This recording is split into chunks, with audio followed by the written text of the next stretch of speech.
Magandang araw muli sa ating lahat. Ang akin pong bati sa inyo ay isang mabiyaya at mapagpalang buhay mula sa ating Panginoon Diyos. Sa pagkakataong ito ay binabati ko ang lahat ng ating mga tagapanood, tagapakinig ng aming gagawing pagkatalakay. At sa pagkakataong ito ay kasama ko ang isa sa mga kaibigan natin at itong kaibigan natin ito ay talaga namang malalim sa pagkakilala sa ating Panginoong Jesus. Ito ay si Brother Dan Cruz. So, magandang araw po sa ating lahat at maraming salamat naman, Pastor, at naanyayahan mo ako dito sa ganitong talakayan. Okay? Bago tayo magsimula ay basahin mo natin yung ating pag-uusapan at ito ay matatagpuan natin sa aklat ng Mateo, kabanatang 24, talatang 1 hanggang 3. Sabi rito, at lumabas si Jesus sa templo at pagyaon sa kanyang lakad at nagsilapit sa kanya ang kanyang mga alagad upang sa kanya ipamalas ang mga gusali ng templo. Datapwat siya sumagot at sa kanila sinabi, hindi ba ninyo nangakikita ang lahat ng mga bagay na ito? Katotohanang sinasabi ko sa inyo, dito walang maiiwang isang bato sa ibabaw ng ibang bato na hindi ibabagsak. At samantalang siya ay nakaupo sa bundok ng mga olibo, ay nagsilapit sa kanya ng bukod ang mga alagad na nagsisipagsabi, sabihin mo sa amin, kailan mangyayari ang mga bagay na ito? At ano ang magiging tanda ng iyong pagparito at ng katapusan ng sanglibutan. Ayan. So dahil po sa mga pangyayari sa ating kapaligiran, ay marami po nagre-request sa atin na ito yung ating mapag-usapan, matalakay man lang kahit kaunti, upang magkaroon man lang o makatulong man lang tayo para magkaroon man lang ng linaw sa iba pa nating mga kaibigan o kapwa nating preacher, tagapagturo ng Biblia, about sa pagtuturo din ng rapture and second coming ng ating Panginoon. So isa ito sa mga sikat sa pinag-uusapan. Brother Dan, yung rapture and sa second coming. So ano ba yung masasabi mo? Ano ba yung napansin mo sa ating binasa? Napansin ko doon sa binasa na mo, Pastor, na talata ay nagtatanong yung mga alagad ng tatlong katanungan. Ang unang tanong nila rito ay, kailan mangyayari ang mga bagay na ito? Okay. At ang pangalawa namang tanong ay, ano ang magiging tanda ng iyong pagbabalik? At ang pangatlo ay, ano ang magiging tanda ng katapusan ng sanlibutan? Ayun. So yung tatlong yan ay napakagandang katanungan. Na masarap sagutin. Kaya nga, na medyo confused yung marami pagdating sa bagay ito. Siguro ganito gawin natin. Dapat mo natin siguro maintindihan, yung bang rapture at saka second coming ay parehas ba yan? Magkaibang pangyayari yan. Ito ay magkaibang pangyayari. Kaya nga madalas ko na itatanong, kung ikaw ay isang believer, ikaw ba naghihintay na second coming ni Jesus? Karaniwan na nagigisagot sa akin ay, siyempre, naghihintay tayo na second coming ng ating Panginoong Jesus. Pero kung ako sasagot, wala tayong hihintayin second coming. Kasama tayo sa second coming. Maaaring sasabihin, nako, hindi parang kulto na pala dahil wala na pala second coming. No, nais ko pong linawin, hindi po tayo nagtuturo dito na wala po second coming.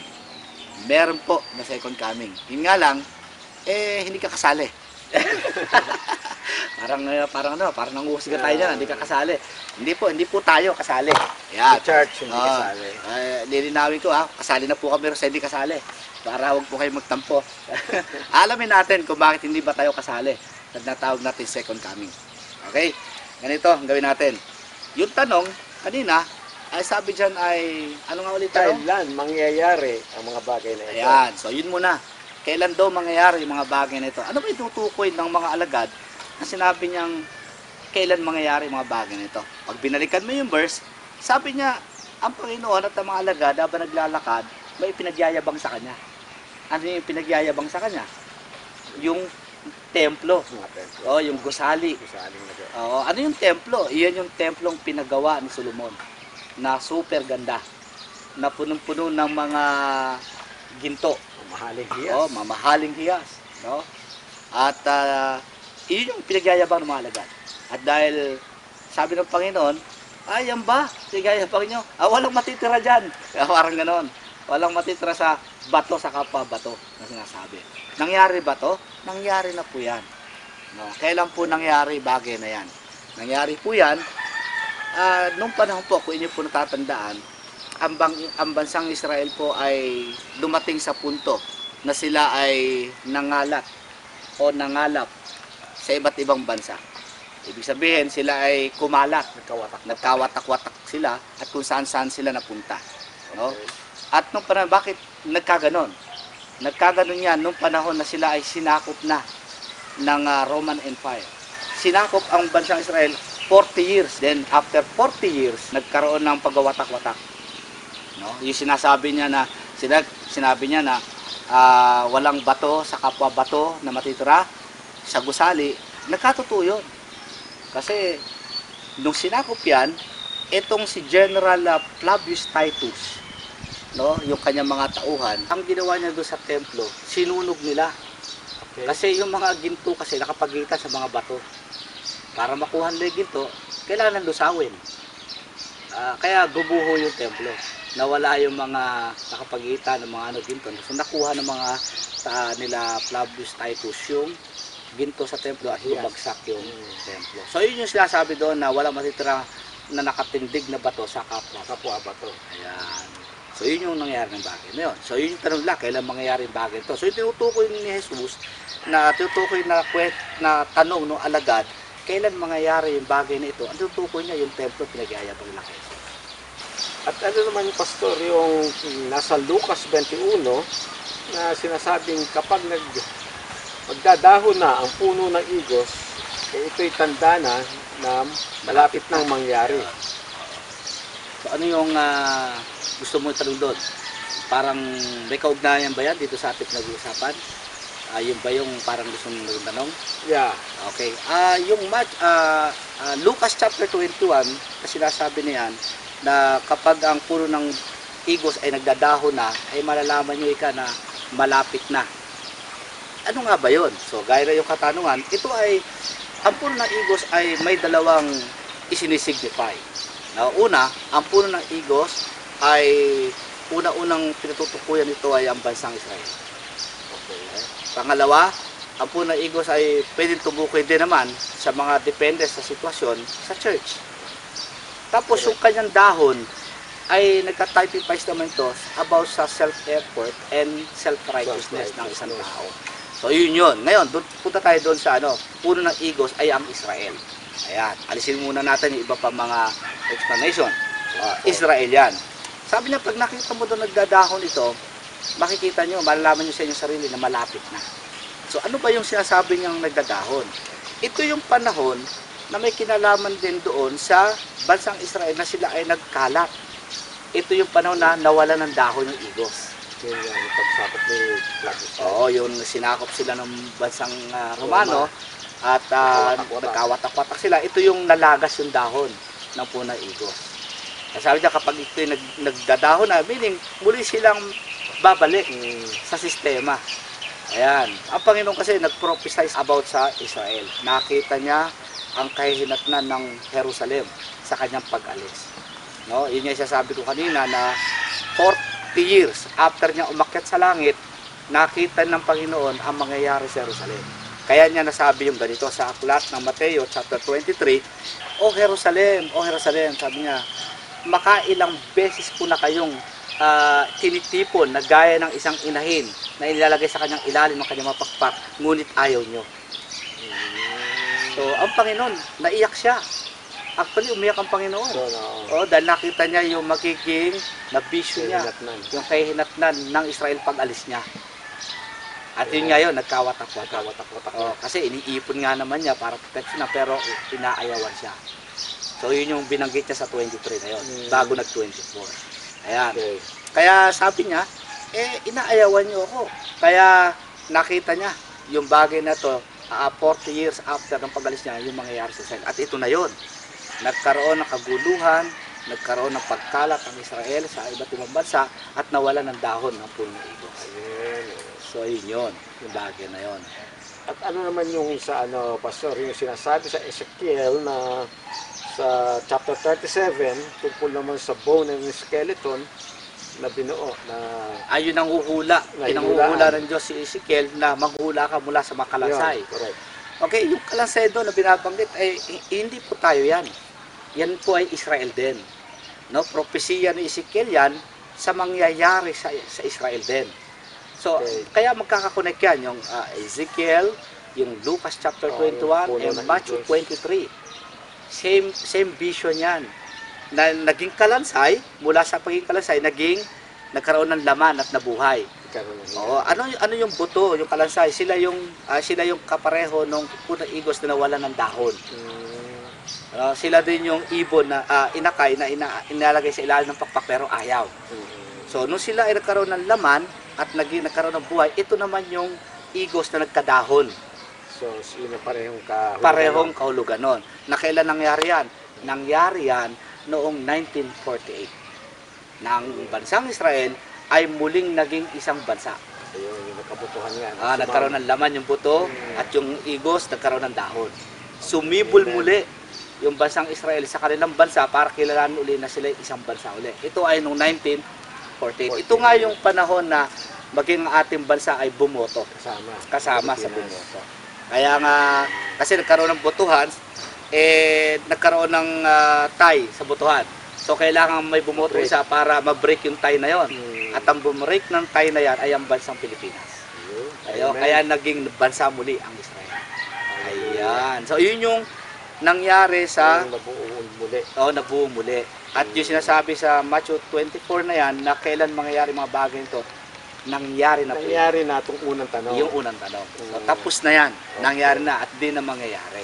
Ayan. So, bakit natin, napaganda nung 24. Ito hindi tumututo ito sa rapture. Tatandaan natin. Walang kinalaman itong tanong na to sa rapture.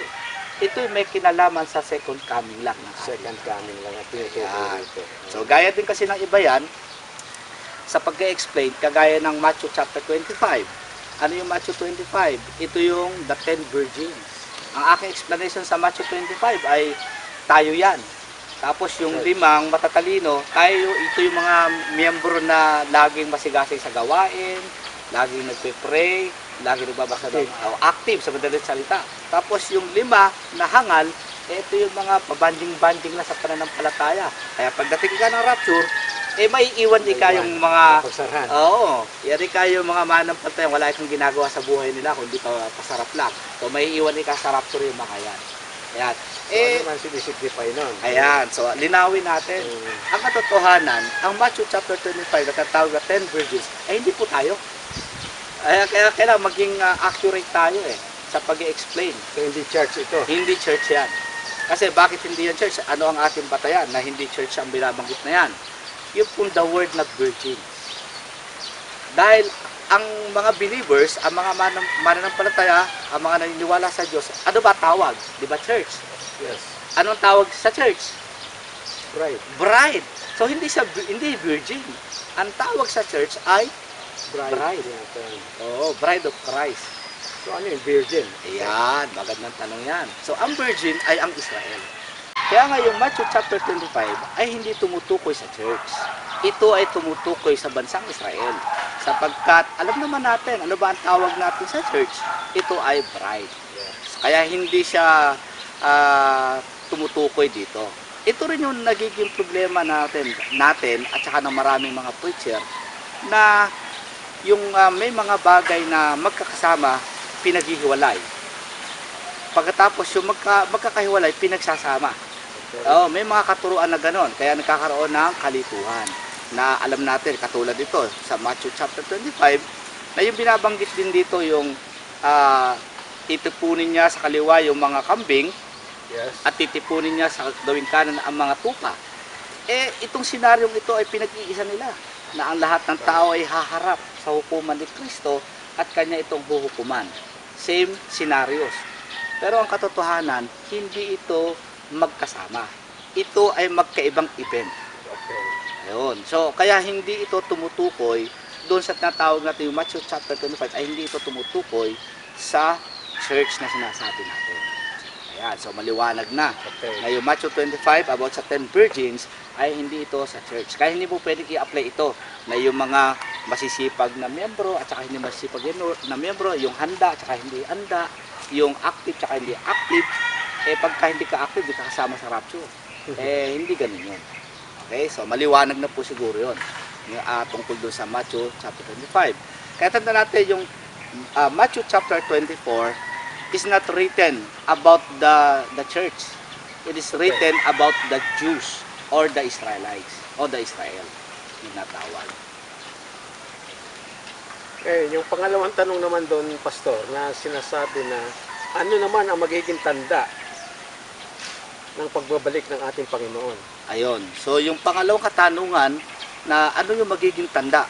Ito, medyo nagiging tawag dito, nagiging kumbaga salitan sa mga sa Facebook ay viral. Yan, sa YouTube. Relevant. So, nagiging relevant sa panahon. Yan, talagang pinag-uusapan yan, ano yung tanda. At sinasabi nila, ang nagiging tanda raw ay ang makikita natin, nagkakaroon ng taggutom, kakaroon ng digmaan, kakaroon ng mga paglindol. Ayan. Yun nga ba talaga ang magiging palatandaan ng kanyang pagbabalik? Ang isa sa sinasabing matinding palatandaan ay ang tribulation. Kasi doon mangyayari yung great famine na tinatawag. Yes. At doon magkakaroon din, after ng tribulation, magkakaroon ng great digmaan na tinatawag. Magkakaroon ng digmaan. At yun ang senyas ng kanyang pagbabalik na sinasabi. So, ano yung sistema? Bago mangyari mga bagay na ito, tandaan natin, the first question na binanggit ng apostle ay tumutukoy ito doon sa destruction of the temple. Okay. Na naganap na. And the two question na natitira ay talks about the second coming, not the rapture. Okay. Why? Because rapture is a mystery. Mystery yan. At ang rapture ay in-reveal lamang kay Apostle Paul. Hindi in-reveal to sa lahat ng mga apostol. Kaya misteryo yung tinatawag natin na rapture. Yung caught up na tinatawag. Pero yung second coming, visible yan. Makikita ng lahat ng uri ng mata ng tao. Gamit ang iba't ibang uri ng system, gaya ng internet, via satellite. Kaya hindi malilihim yung kanyang pagbabalik. Subalit, yung rapture walang makakaalam. Yan yung tinatawag natin misteryo. At ang pwede magpaliwanag lang ng misteryong mangyayari niyan ay ang Antikristo na tinatawag. Kaya makikita mo, una talagang mangyayari ay ang rapture. Bago yung second coming. Magkaibang event din yan. Ito yung nagiging kaguluhan din natin noon at ng maraming mga tagapagturo na ang rapture at ang second coming ay isa lang. No, hindi yan isa. Magkaibang event yan. Magkaibang event yan.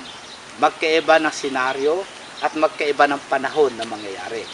Gaya rin nung Matthew 25, doon sa kambing at tupa, magkaiba ding event yun at magkaiba rin ang senaryo. Yung paghiwalay ng tupa. Yung paghiwalay. Hindi sabay na hiniwalay. Hindi.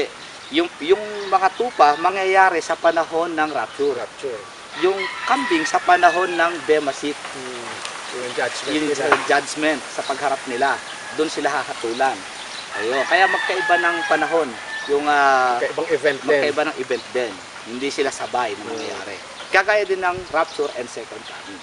Ang second coming mangyayari after tribulation. Correct. Pero ang rapture mangyayari before tribulation. Correct.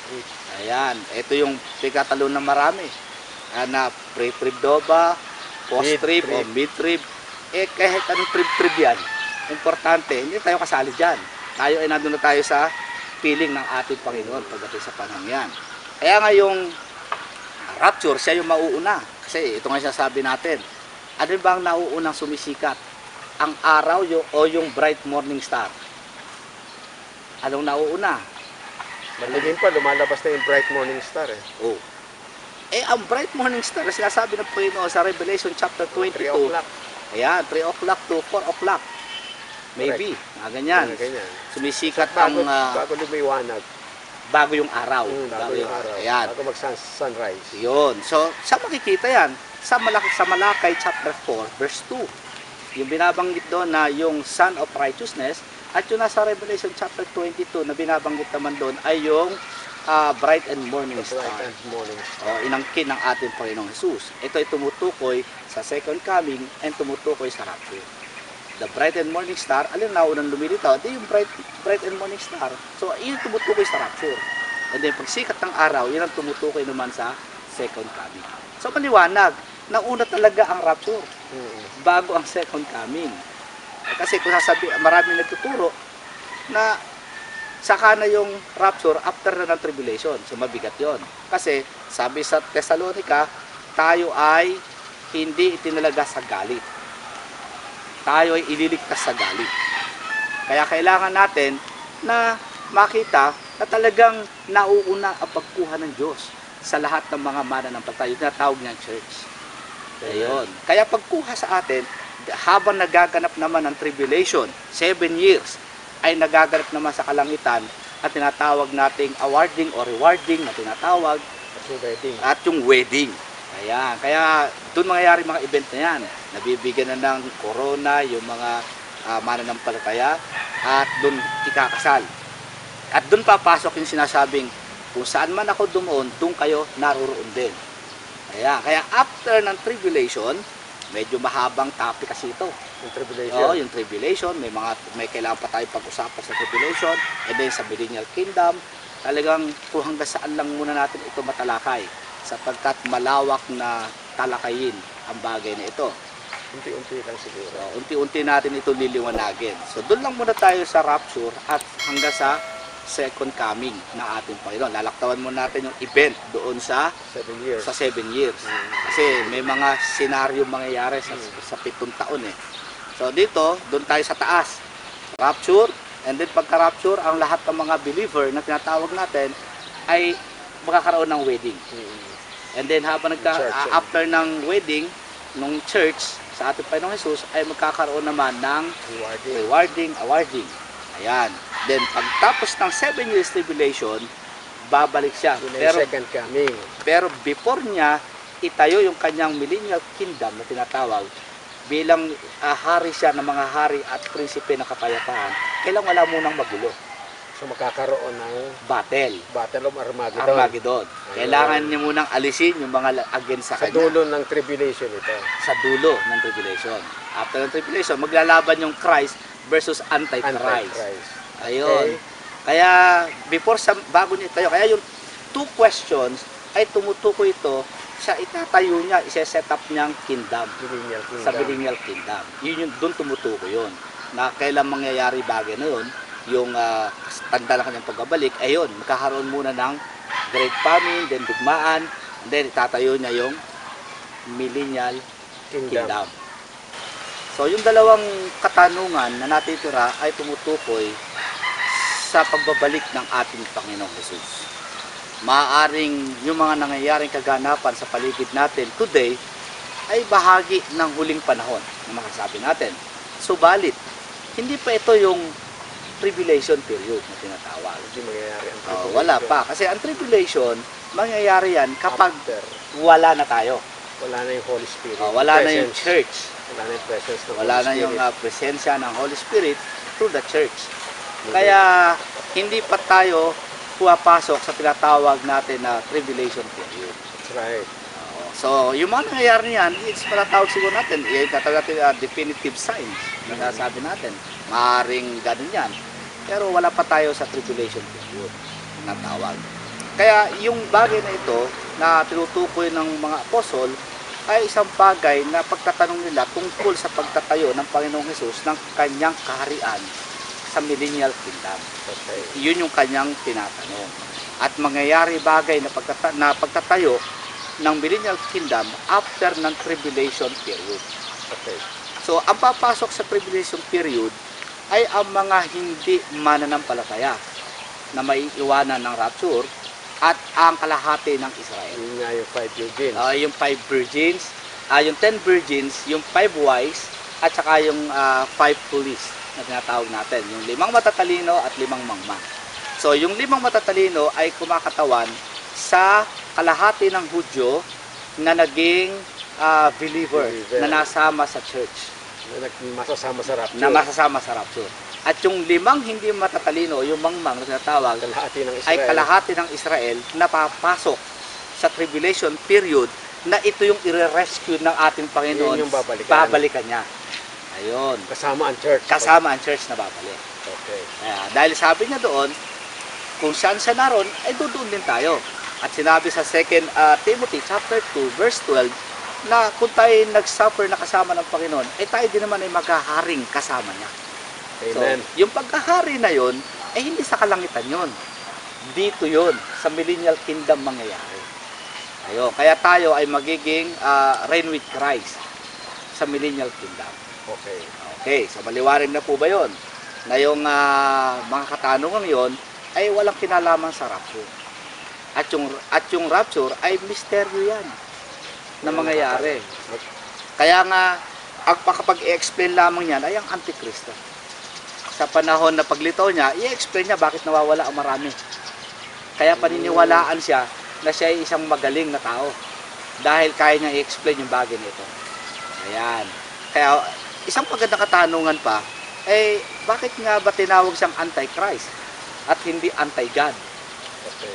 Bakit nga ba? Yan, isang maganda pang katanungan yan. Kasi, durin mo, bakit nga ba Antichrist? Kasi ang tawag sa Antichrist ay 666.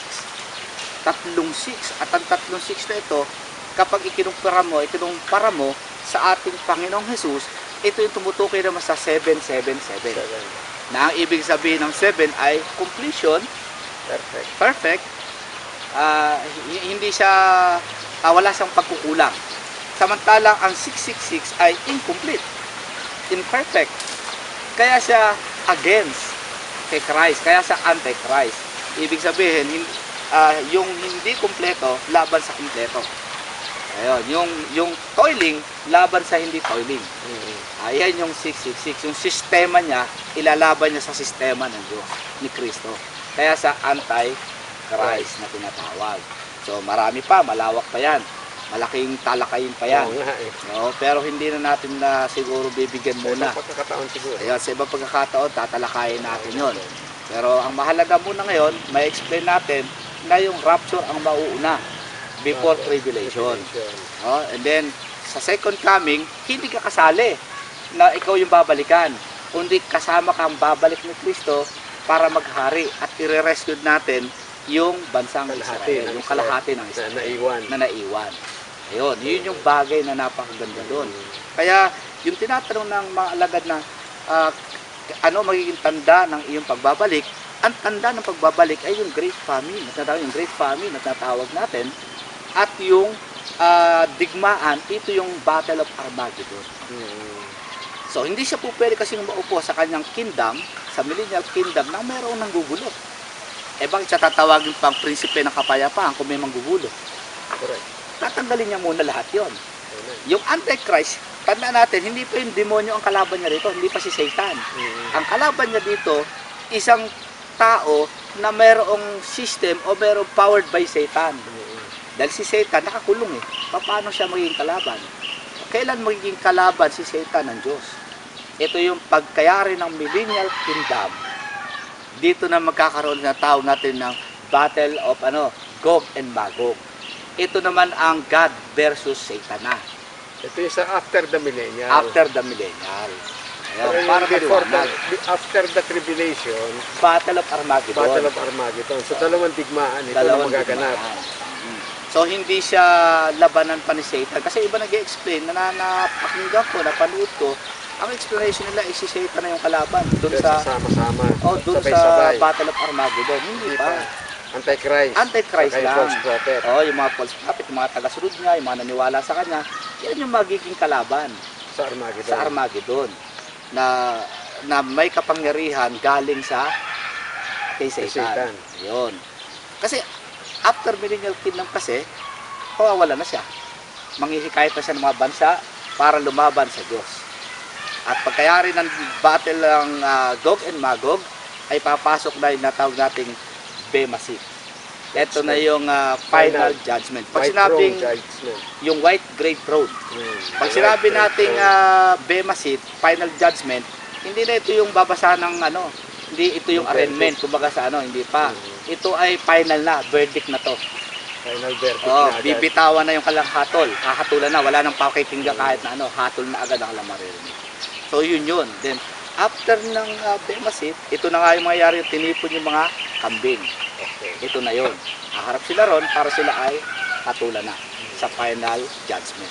Then after nun ay tatawag natin na New Heaven. So, mahaba pa rin pala kayo yun. Senior cut na lang natin, no? Para lang mabilis yung ating pag-uusap. No? Ganda. Okay, nawa, itong bagay na ito ay makatulong. Ito paano? Brother Dan, tingin nyo, nasiyahan ka ba o Yeah. kulang? Ito kasi yung mga topic na kadalasan pinag-uusapan sa panahon na ito dahil nga marami ng nagkakaroon ng anxiety. Ito na nga ba talaga yung end times? Ito na ba yung end of the world? Ito na ba yung pagbabalik ng ating Panginoon? So, marami silang mga katanganungan na I hope na Nabigyan natin mabigyan natin ng konting kaliwanagan. kaliwanagan. Makatulong man lang tayo.